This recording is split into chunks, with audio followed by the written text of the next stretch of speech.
Hello friends, अब देखते हैं class 9 subject science and technology, chapter name is measurement of matter.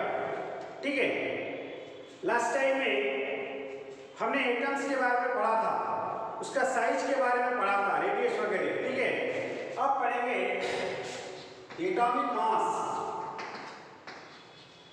Atomic mass हमको मालूम है, atomic mass is concentrated in the nucleus of the atoms. ठीक है, atoms का एटॉमिक मास जो होता है वो न्यूक्लियस के अंदर में कंसंट्रेट होता है। ठीक है, क्यों होता है? क्योंकि in case of nucleus of atoms there is proton and neutrons. वहां पे क्या होता है? प्रोटॉन और neutron, proton positively charge, neutron में कोई चार्ज नहीं होता, न्यूट्रल होता है। ठीक है, और आसपास में ये ऑर्बिट होती है। ठीक है, ये तो अपने को पहले से ही मालूम है। ठीक है, तो the number of proton and neutrons, the sum of the number of proton and neutron, that is called their atomic mass of atoms. यानी proton plus neutron is equal to atomic mass. ठीक है, atomic mass किसे कहेंगे? Proton और neutron, इन दोनों को plus करने से एटॉमिक मास उसका बन जाता है। ठीक है, तो ये जो protons and neutrons in the nucleus of the atoms are together called nucleon। इनको क्या बोलेंगे हम? न्यूक्लियन। प्रोटॉन और न्यूट्रॉन जो है, ये दोनों प्रोटॉन और न्यूट्रॉन को एक साथ जो कहते हैं तो उनको कहते हैं न्यूक्लियन। न्यूक्लियन। ठीक है, समझ में आ गई बात? अब देखते हैं how to determine the atomic mass of atom. ठीक है, determination of atomic mass of atom. ठीक है, किस प्रकार से डिटरमाइन किया जा सकता है? ठीक है, देखिए अपने को मालूम है atoms is a very टिनी particles. ठीक है, ये बहुत टिनी मात्रा, अत्यंत सूक्ष्म कण है। ठीक है, तो इसका हम वजन, इसका मास कैसे निकाल सकते हैं? तो ये एक समस्या है। ठीक है, तो ये समस्या वैज्ञानिकों ने 19th सेंचुरी में सॉल्व करने की कोशिश किया। ठीक है, in the 19th century this problem is try to solve by the scientist. Scientist ने इसको सॉल्व करने की कोशिश किया एंड पुट, इन्होंने क्या क्या क्या काम किया? Relative atomic mass of the atom concept इन्होंने बनाया, रिलेटिव एटॉमिक मास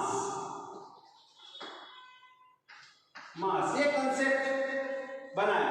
ठीक है, इस कंसेप्ट के अंतर्गत अब देखो मैं आपको एक एग्जांपल देता हूं। आप अगर मार्केट में जा रहे हो कुछ भी खरीदने के लिए, यानी सब्जी भाजी खरीदने जा रहे हो, आलू खरीदने जा रहे हो, प्याज खरीदने जा रहे हो, टमाटर खरीदने जा रहे हो, तो आपको तराजू की आवश्यकता पड़ेगी। ठीक है, ऐसा तो नहीं है कि गए अंदाजे लेके जा रहे भैया जितना से लेना, वैसा नहीं। तो अपने को मोजमाप करना पड़ेगा ना, तो वही बात यहाँ पर फिट होती है। ठीक है, जैसे आप देखिए, मान के चलो एक तराजू है, एक तरफ डायग्राम बना हुआ है तराजू की।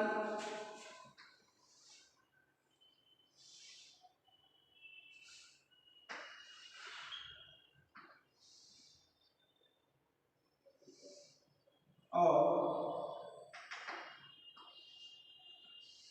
जो भी यहाँ बन के नहीं। ठीक है, तो इस तराजू में अगर आपको 1 किलो आलू लग रहा है तो आपको 1 किलो का 1 kg का बट रखना पड़ेगा।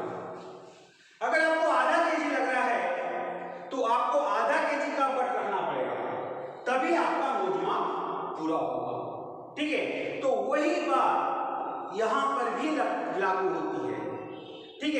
उसके लिए अगर एटॉमिक मास अगर ज्ञात करना है तो अपने को रिफरेंस एटम्स की जरूरत पड़ेगी। कौन से एटम्स की? रिफरेंस एटम्स की जरूरत पड़ेगी। तो उस समय साइंटिस्ट लोगों ने रिफरेंस एटम माना है हाइड्रोजन, ठीक है, इसका एटॉमिक मास 1 होता है, इसलिए उसको रिफरेंस एटम्स के रूप में पहले उसका यूज किया, ठीक है। तो हाइड्रोजन का उपयोग करने के बाद में बाय द वे हमारी नाइट्रोजन का एटॉमिक मास निकालते हैं, ठीक है, या साइंटिस्ट लोगों ने इसका एटॉमिक मास बनाया। तो नाइट्रोजन का एटॉमिक मास है 14, ठीक है। तो इसका कंपेयर किससे करेंगे? वो हाइड्रोजन एटम्स के मास से, वो हाइड्रोजन के एटम से 14 गुना मतलब 14 टाइम्स मोर, ठीक है। तो उससे उसने कंपेयर किया, ठीक है। लेकिन आफ्टर द समटाइम्स कि इसमें उतनी एक्यूरेसी नहीं आई, ठीक है। एक्यूरेसी इसलिए नहीं आई क्योंकि बहुत सारे एलिमेंट्स का जो इस आधार पर जब एटॉमिक मास बनाया गया तो उसमें फ्रैक्शन आया। बाय द वे कोई एलिमेंट्स की वैल्यू मान के चलो कि नाइट्रोजन की निकालने 14.2 3 4 5 जो भी है 4 5 6 ये पॉइंट में आने लगा, फ्रैक्शनल में आने लगा, और फ्रैक्शनल में आने के बाद उसको वैल्यू नहीं दिया गया। यानी कुछ जगह फिट हो देता है फार्मूला, लेकिन बाद में वो फार्मूला फिट नहीं हुआ, ठीक है। अब वो फिट इसलिए नहीं हुआ क्योंकि वो फ्रैक्शन में आते था और उसको फ्रैक्शन में नहीं चाहिए था एटॉमिक मास, ठीक है। तो फिर उसके बाद में क्या हुआ, एक दूसरा atomic mass time to time use किए और फाइनली 1961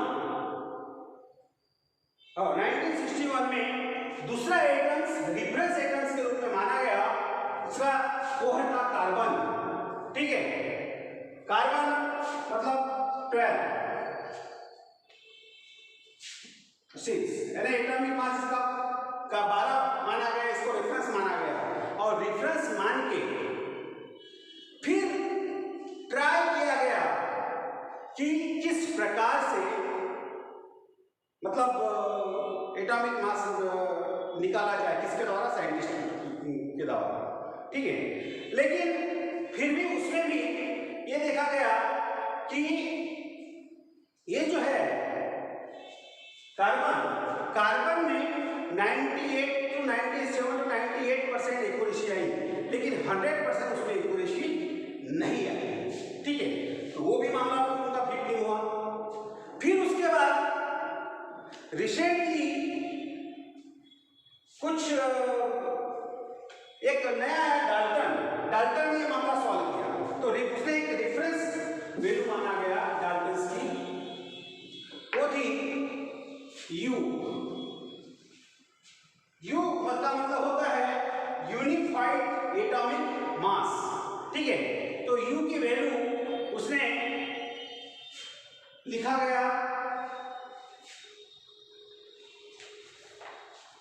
1.66053,904 into 10⁻⁻27 किलो केजी, ठीक है।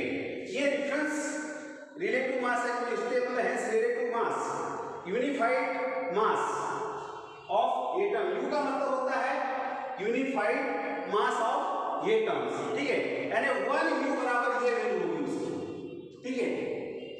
और इस रेफरेंस वैल्यू को मान के उसमें फिर 100% एक्यूरेसी आई, ठीक है।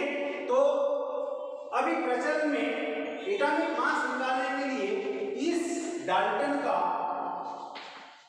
उपयोग किया जाता है, ठीक है। अभी किसका उपयोग किया जाता है?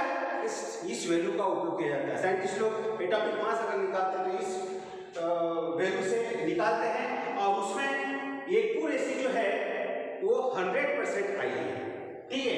तो इस प्रकार से ये रिलेटिव एटॉमिक मास निकल गया, ठीक है, तो समझ में आ गई बात। क्या होगा कि जो एटॉमिक मास यानी number of protons and number of neutrons, इनको सम करने के बाद एटॉमिक मास निकलता है। ठीक है, तो अब वो कैसे निकलता है, determine how to determine the atomic mass. ठीक है, तो इट इज बहुत बड़ा एक चैलेंज था। ठीक है, it is the challenge to scientist how to determine the atomic mass of atoms. ठीक है, अब उस चैलेंज को सॉल्व किया उन्होंने कब, 19th सेंचुरी में। ठीक है, तो जैसा मैंने अभी आपको एक एग्जांपल दिया कि एक तराजू वाला, ठीक है, जब अपने को जो भी चीजें चाहिए, तो मान के चलो 1 किलो चाहिए तो आधा किलो चाहिए, 2 किलो चाहिए, 3 किलो 5 किलो भी है, तो उसके हिसाब से उसको एक साइड में बट रखना पड़ेगा और तौल के बाद में बराबर में उसको देना पड़ेगा। ठीक है, तो उसी प्रकार से साइंटिस्ट लोगों ने क्या काम किया, एक रिफरेंस एटम माना गया। सबसे पहले कौन सा रिफरेंस एटम माना गया, वो माना गया हाइड्रोजन। हाइड्रोजन इसलिए माना गया, उसका एटॉमिक मास नंबर 1 है। ठीक है, तो उसको रेफरेंस माना गया और इस प्रकार से फिर उसमें देखा गया कि जो बहुत सारे एलिमेंट का एटॉमिक मास जो आता था वो फ्रैक्शन में आता था। ठीक है, जिसको हम मराठी में कहते हैं अपूर्णांक। ठीक है, तो वो फ्रैक्शन में आने लगा, तो फ्रैक्शन में आने की वजह से उसमें उतनी एक्यूरेसी नहीं थी। फिर बाद में और भी दूसरे एलिमेंट्स को उन्होंने रेफरेंस वैल्यू मानने की कोशिश किया, माना, और फाइनली 1961 में उन्होंने रेफरेंस एटम माना कार्बन, जिसका एटॉमिक नंबर 12 है। ठीक है, फिर ये हिस्ट्री है, थोड़ी सी हिस्टोरिकल है। अब आपने वो किस प्रकार से निकालना है आपको 9th क्लास में भी नहीं पढ़ना है, आपका आगे वाले क्लास में जब समय आएगा तो उसमें आप पढ़ोगे, आपको उसका हिस्ट्री थोड़ी सी। ठीक है, फिर उन्होंने उसको रेफरेंस माना और उसमें 97 to 98% एक्यूरेसी थी, 100% उसमें भी नहीं थी। फिर उसके बाद में अभी करंटली रिसेंटली क्या हुआ कि ये जो है 1 U की वैल्यू रखी गई 1.66053904 into 10⁻⁻27 kg। इस रिफरेंस वैल्यू का उपयोग करके उसे एटॉमिक मास निकाला गया। तो ये 1 U मतलब इसको कहा गया है डाल्टन। ठीक है, तो अभी ये प्रचलन में है, अभी ये प्रचलित है, इसी के आधार पर एटॉमिक मास निकाला जाता है। ठीक है, अब दूसरा टॉपिक है chemical symbol of elements. Chemical symbol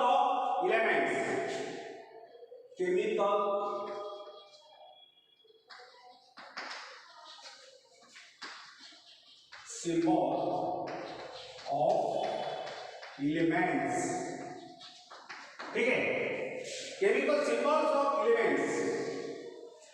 तो Dalton used certain sign for the expression of the elements.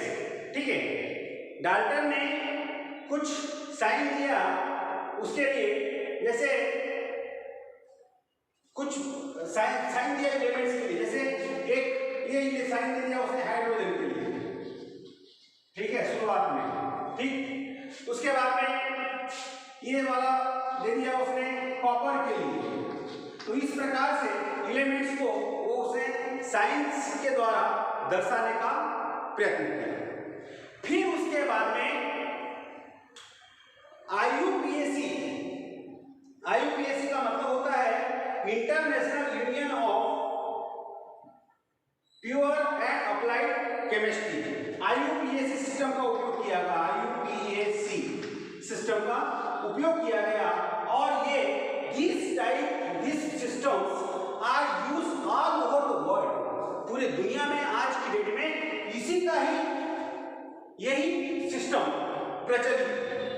ठीक है, यही सिस्टम, इसी सिस्टम से का उपयोग करके सिंबल्स वगैरह बनाए जाते हैं। तो जनरली होता क्या है, the symbols of elements is expressed by the first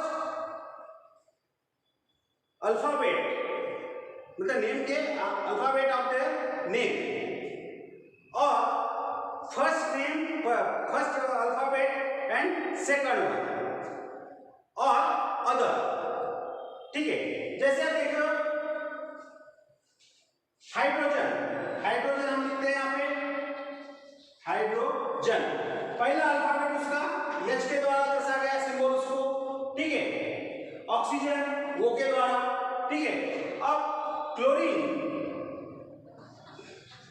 chlorine, chlorine को Cl इस प्रकार से दर्शाया जाता है पहला। और अब इसमें एक बार देखिए, अगर दो अक्षरों से दर्शाया जाता है फर्स्ट और सेकंड, तो फर्स्ट कभी भी कैपिटल होगा और सेकंड वाला स्मॉल होगा। ऐसे क्लोरीन तो C क्या होगा कैपिटल, L कैसा होगा सर, हाँ ये कैपिटल होगा और ये L स्मॉल होगा, ठीक है। C कैसा होगा कैपिटल और L स्मॉल, इस प्रकार से सिंबल दर्शाया जाता है, ठीक है।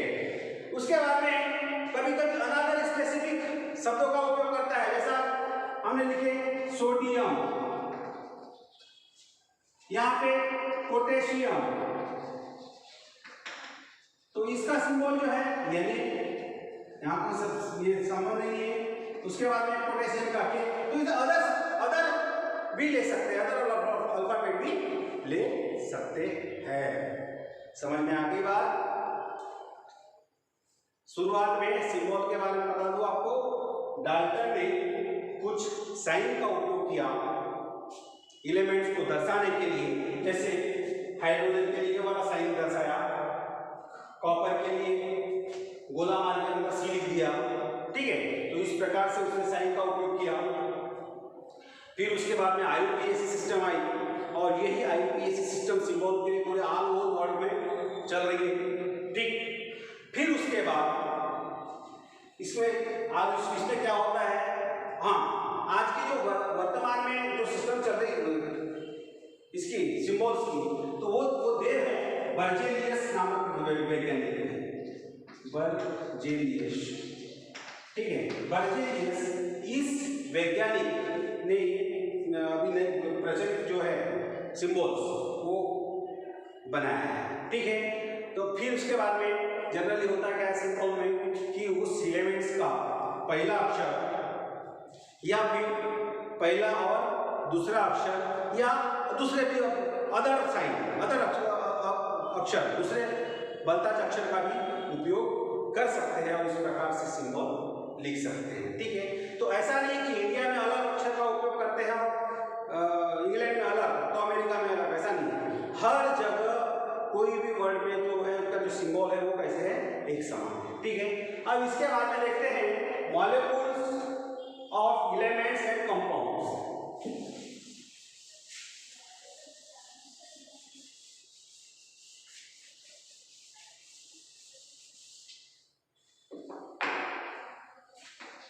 molecules of elements and compound,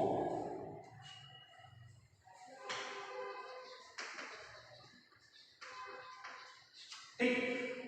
अब इसमें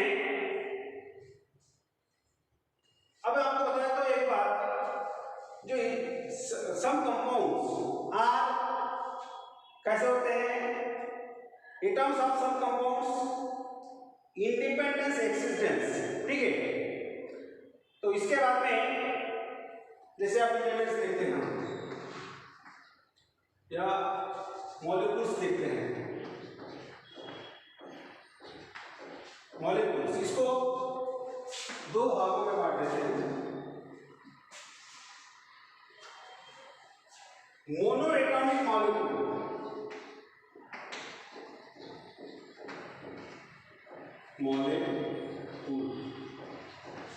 और दूसरा होता है poly atomic molecule.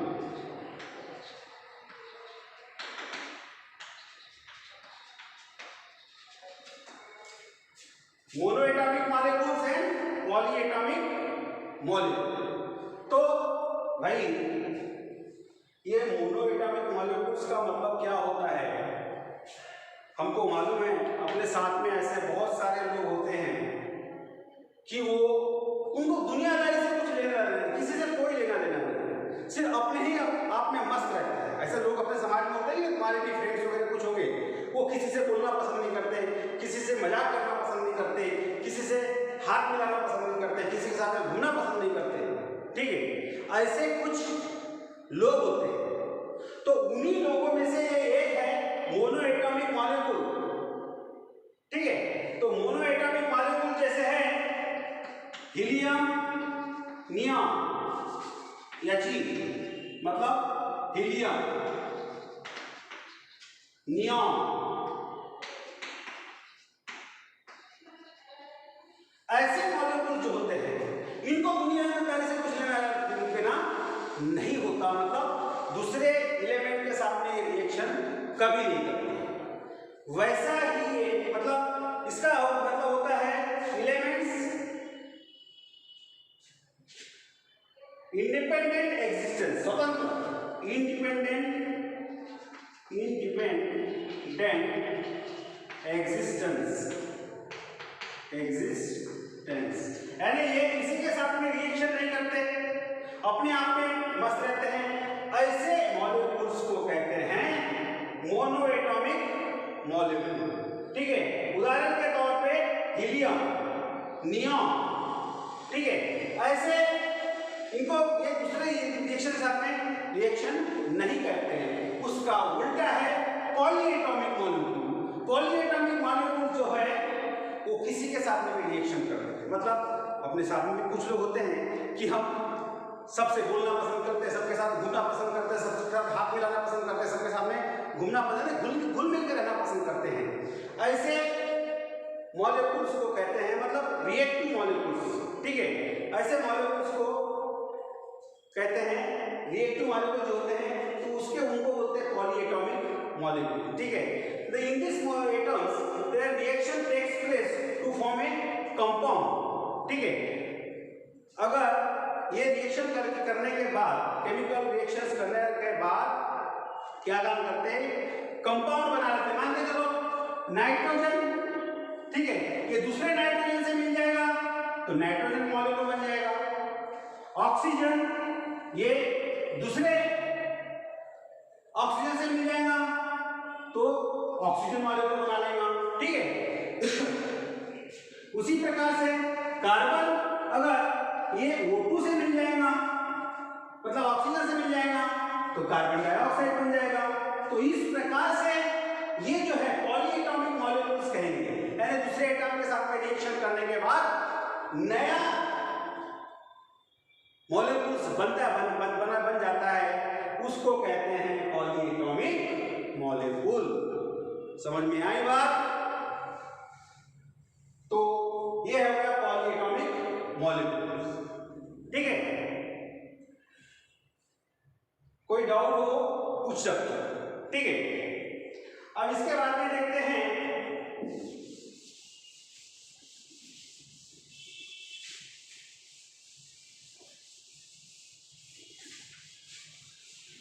molecular mass and the concept molecular mass देख लेते हैं। Concept of mole next video में देखेंगे।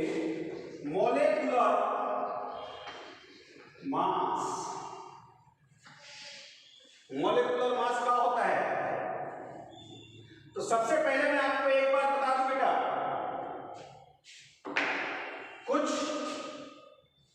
जो मैं यहां पे तुम्हारे इसमें लिख देता हूं, हाइड्रोजन सिंबल ही लिख देता हूं। ठीक है, उसका एटॉमिक मास 1 है, हाइड्रोजन, हीलियम, ऑक्सीजन, इसका 16 एटॉमिक मास है ऑक्सीजन का।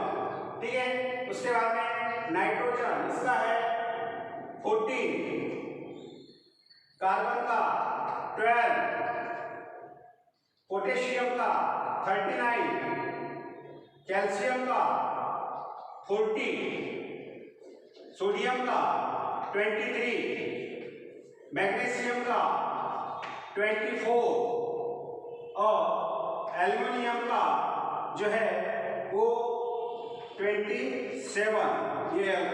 ठीक है, तो इस प्रकार से कम इतने एटम्स का एटॉमिक मास आप रट लो। ठीक है, आपको रटना पड़ेगा, ये ख्याल रखना पड़ेगा। ठीक है, ये बात सबसे पहले दिमाग में रखो। ठीक है, अब इसके बारे में मैं आपको बता दूं मॉलिक्यूलर मास यानी क्या होता है। एक इसके लिए भी एक एग्जांपल मैं आपको देता हूं, ठीक है। एग्जांपल ऐसा है कि अगर ये एक व्यक्ति है और वो भी है, इसका अपने को वेट करना है, ये मान के चलो ये, तो हमको इसको क्या काम करना पड़ेगा, वेट करने के लिए वेट मशीन पे रखना पड़ेगा, तो उसका वेट होगा, ठीक है। इसको नाम दिया हमने ये व्यक्ति। फिर एक दूसरा एक व्यक्ति है जिसका, इसको नाम दे दिया हमने बी। इसका भी वेट करना है अपने को, ठीक है।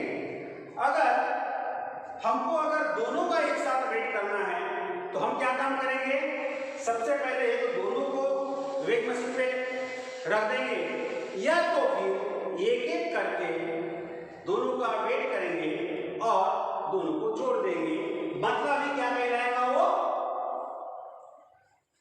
दोनों का जोड़ निकल जाएगा, ठीक है। बात को समझो, थोड़ा सा कंसेप्ट को समझो, आपको समझ में आ जाएगा। ये तो ऐसा लग रहा है कि सर हमको वजन पता है, लेकिन वही चीज हमको यहाँ सीखने को मिलेगा। तो मान के चलो इसका 50 kg वेट है, पहले ये वाले का, दूसरे वाले का वेट 60 kg है, ठीक है। अब इसके लिए हमको क्या काम करना पड़ेगा, 50 + 60 = 110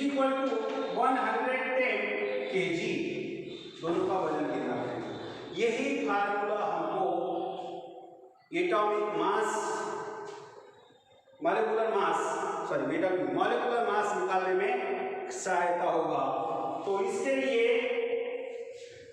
बड़ी सिंपल सी बात है, सरल सी बात है। कुछ मॉलिक्यूल्स का मॉलिक्यूलर मास हम निकालेंगे, उसके लिए आपको एटम्स का एटॉमिक मास होना ज्ञात होना मतलब ज्ञात होना जरूरी है। It is necessary to know the atomic mass of some elements, ठीक है। पूरा हमने नहीं कहता कि पूरा पीरियोडिक टेबल के एटॉमिक मास आप ज्ञात करो सारी जिंदगी में, लेकिन कुछ जो है कॉमन जो है वो आप ये वाले जो है इसको रट्टा मानिए, ठीक है। अब इसके बाद में एटॉमिक मास of कुछ एलिमेंट्स के निकालते हैं यहाँ पर। जैसे यहाँ पे दिया है सोडियम क्लोराइड, इसका एटॉमिक मास निकालेंगे। फिर निकालेंगे हम मैग्नीशियम क्लोराइड का MgCl2, फिर निकालेंगे KNO3 पोटेशियम नाइट्रेट KNO3, या फिर Al2Cl3, ठीक है। इनका यदि हम निकाल रहे हैं Al2Cl3 एल्युमिनियम ट्राइक्लोराइड, ठीक है। तो इसका यदि निकाल रहे हैं तो इसकी बड़ी सीधी सी बात है, कुछ भी नहीं है। देखिए यहाँ पे सोडियम, ठीक है। यहाँ देखो सोडियम का एटॉमिक नंबर की मास कितना है, सोडियम एटम्स का 23 प्लस क्लोरीन का कितना है 35.5, यहाँ पे लिखा नहीं है, क्लोरीन का 35.5, ठीक है। तो इसको कितना निकल जाएगा 8.5, ये निकल गया इसका एटॉमिक मास सोडियम क्लोराइड। कितना सरल है, जो मैंने आपको दो व्यक्ति का वजन के बारे में बताया था।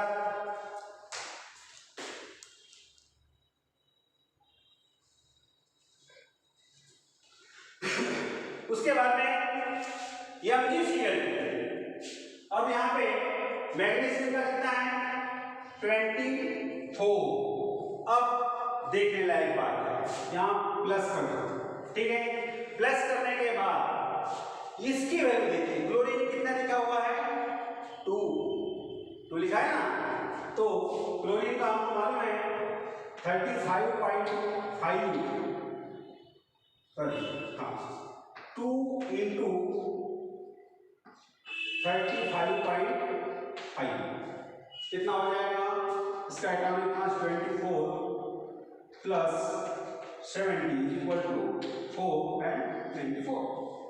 सरल है बिल्कुल। कई बार आपको क्वेश्चन पूछा जा सकता है कि ये दिए रहेंगे मॉलिक्यूल्स, इनके आप एटॉमिक मास निकालिए। ठीक है, अब ये हो गया हमारा इसका। अब KnO3 का निकाल देते हैं पोटेशियम का।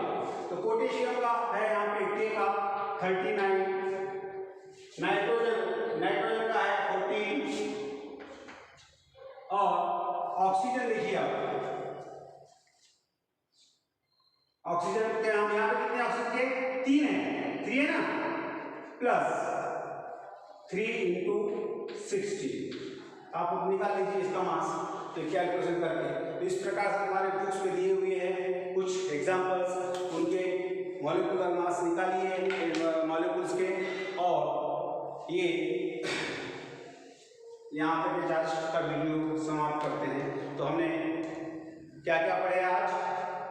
सबसे पहले एटॉमिक मास पढ़े, डिटर्मिनेशन ऑफ एटॉमिक मास, कैसे कैसे समस्या आई और समस्या को कैसा सॉल्व किया गया। रेफरेंस एटम्स माना गया, पहले हाइड्रोजन माना गया, फिर कार्बन माना गया, फिर उसके बाद में डाल्टन्स आया। ठीक है, उसके बाद में सिंबल्स ऑफ एलिमेंट्स पढ़े, फिर मॉलिक्यूल्स के बारे में पढ़े, मोनो एटॉमिक डायटॉमिक मॉलिक्यूल्स क्या होते हैं, और फिर बाद में पढ़े मॉलिक्यूलर मास ऑफ मॉलिक्यूल्स। ठीक है, मॉलिक्यूलर मास के बारे में पढ़े, किस प्रकार से निकाला जाता है ये पढ़े। तो आपको एक रिक्वेस्ट है कि ये जो है हमारे एटॉमिक मास ऑफ सब एलिमेंट्स, इसको रट्टा मारो, ये एटॉमिक नंबर नहीं है, ये एटॉमिक मास है। समझ में आ गई बात?